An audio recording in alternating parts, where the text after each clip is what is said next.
शहरापासून खूप दूर डोंगरांच्या कुशीत एक फारच सुंदर जंगल होतं. पण लोक म्हणतात की ते जंगल जेवढं सुंदर आहे त्याहीपेक्षा कितीतरी जास्त भयानक आहे. त्यात अनेक भटकते आत्मे राहतात आणि जो त्या जंगलात जातो कधीच परतून येत नाही. त्याचा प्रेतही सापडत नाही. म्हणून ज्याला ही गोष्ट माहिती आहे तो त्या जंगलात जायची हिम्मत करत नसे. पण अनोळखी माणसं हमखास ती चूक करायचे. असंच एकदा रस्त्यावरून एक मुलगी आणि 2 मुलं गाडीत बसून जात होते. तेव्हा अचानक जंगलातून एका मुलीच्या किंचाळण्याचा आवाज येऊ लागतो. वाचवा, वाचवा, अरे कोणीतरी वाचवा मला, मी मरते, वाचवा. अरे अजय, गाडी थांबव प्लीज, गाडी थांबव. कोणाला तरी आपल्या मदतीची गरज आहे. जाऊ दे, जंगलात असं मध्येच थांबणं बरोबर नाही. काय रे, घाबरतोस का? एखाद्याचा जीव वाचवायला थोडा वेळ थांबलो तर काय होईल? हो अजय, काय माहिती मुलगी कोणत्या अडचणीत आहे. सविता आणि वरुणच्या अशा प्रकारे दबाव आणण्याने अजय गाडी थांबवतो आणि ते तिघे धावत जंगलात घुसतात. पण त्यांना तिथे मुलगी दिसत नाही. पाहिलं, कोणतीही मुलगी नाहीये इथे. उगाच गाडी थांबवली. अरे मग काय झालं? जंगलाचं सौंदर्य तर पाहायला मिळालं. वरुण, तू बरोबर बोललास. चला थोडा वेळ या जंगलात फिरायचा आनंद घेऊया. असं बोलून सविता एका बाजूने धावू लागते आणि त्यांच्यापासून दूर निघून जाते. तेव्हाच सविताला सुंदर फुलांनी सजवलेला एक दरवाजा दिसतो आणि त्यात ती शिरते. पण हा दरवाजा मृत्यूचा दरवाजा होता. सविता त्यात शिरताच सांगाड्यांच्या तळ्यात जाऊन पडते आणि एकाएकी त्या दरवाजाचा दगड बनतो. त्या तळ्यात जागोजागी सांगाडे असतात आणि सांगाड्यांमध्ये पडलेल्या सविताच्या समोर एक सैतान येऊन म्हणतो, बघ बघ, हे सांगाडे बघ. हे सगळे नर सांगाडे आहेत, ज्यांचं मांस मी कच्चच खाल्लंय.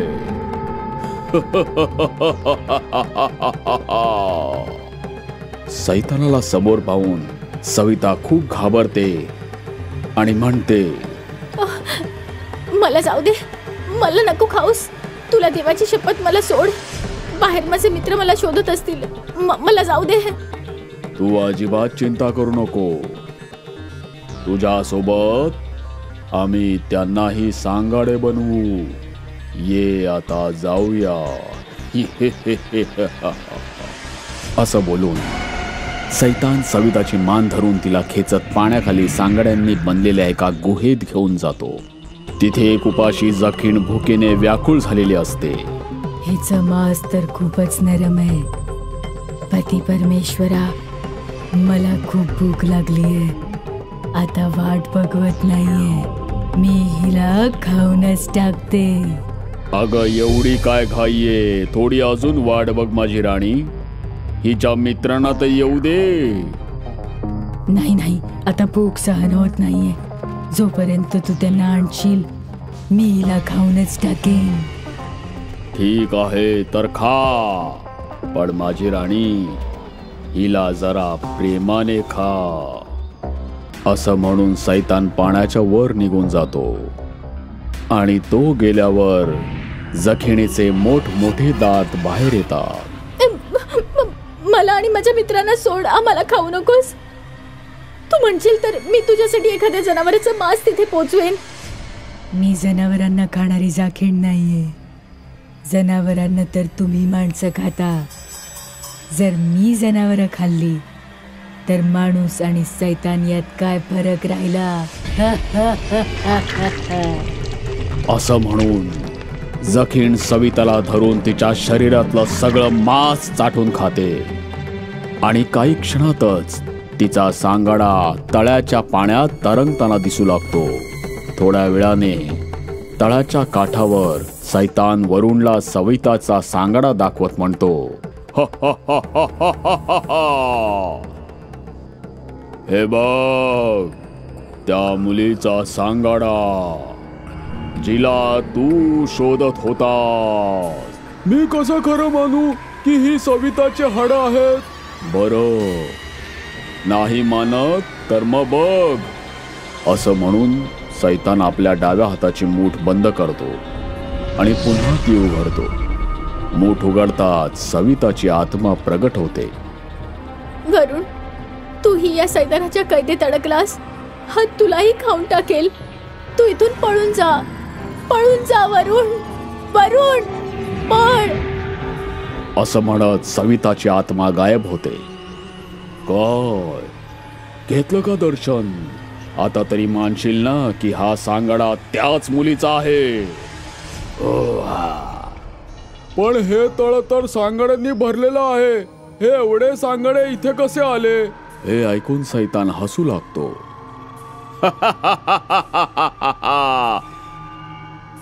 मूर्खा, हे सांगाडे इथे आले नाहीत. तुझ्यासारखीच अशी माणसं आहेत ज्यांच्या हाडावरचं सगळं मांस आम्ही खाल्लंय. आम्ही हजारो वर्षांपासून माणसांना खाऊन त्यांच्या सांगाड्यांचं याच तळ्यात फेकून देतोय. पण मला मारू नका, माझा जीव घेऊ नका. तुझा जीव नको घेऊ तर खायचं काय? असं म्हणत सैतान वरुणला तळ्यात घेऊन जातो आणि काही वेळातच त्याचा सांगाडाही तळ्यात तरंगताना दिसू लागतो. इथे अजय त्यांना शोधत इकडे तिकडे फिरत असतो. त्याच वेळी तिथे एक महात्माजी येतात. काय झालं बालका? कोणाच्या शोधात इकडे तिकडे फिरत आहेस? महात्माजी, माझे 2 साथीदार जंगलात कुठेतरी गायब झालेत. खूप वेळ शोधतोय पण सापडतच नाहीयेत. बरं, असं आहे का बाळा? असं म्हणून महात्माजी काही वेळ ध्यानस्थ होतात आणि मग डोळे उघडून बोलतात. एक मुलगा आणि एक मुलगी, तेच आहेत ना? हो महात्माजी. ते दोघे तर सांगाडा तळ्याच्या सैतानाचं भोजन झालेले आहेत. बाळा, यावेळी त्या दोघांचे सांगाडे त्यांच्या तळ्यातच तरंगत आहेत. हे ऐकून अजयला मोठा झटका लागतो आणि तो महात्माजींना सांगाडा तळ्याबद्दल विचारतो. महात्माजी त्याला तळ्याचं पूर्ण रहस्य सांगतात. अजयला सांगाडा तळ्याच्या सैतानाचा अतिशय राग येतो आणि मग महात्माजीला त्याला समजवताना म्हणतात, सांगाडा तळ्याचे सैतान आणि त्याची पत्नी दोघे 1000 वर्षांपासून माणसं मारून खात आलेले आहेत. सैतान खूप शक्तिशाली आहे पण तुझ्यापेक्षा शक्तिशाली नाही वत्सा. माझ्यात असं काय आहे महात्माजी? तुझ्या मस्तकावर जे तेज आहे, जे या सैतानाचंच काय अशा 100 सैतानांना जाळून भस्म करू शकतं. तुझ्यातील या शक्तीमुळे तुला सांगाडा तळ्याचं द्वार दिसलं नाही.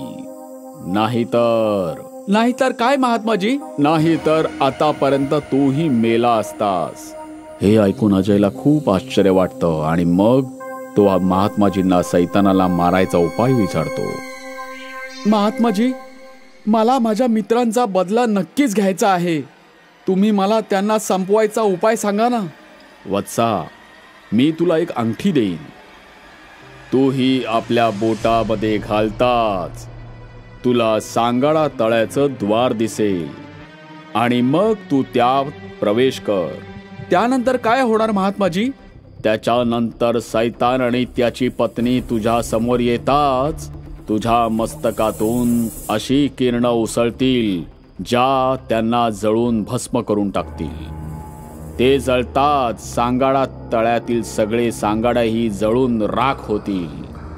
त्यानंतर अजय महात्माजींकडून अंगठी घेऊन ती आपल्या बोटात घालतो आणि ती घालताच त्याला सांगाडा तळ्याचा दरवाजा दिसतो.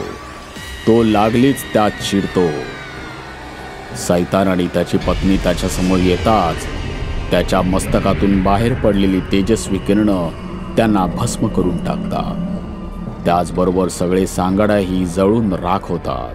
अशा प्रकारे सांगाडा तळ्याचं भय कायमचं संपतं.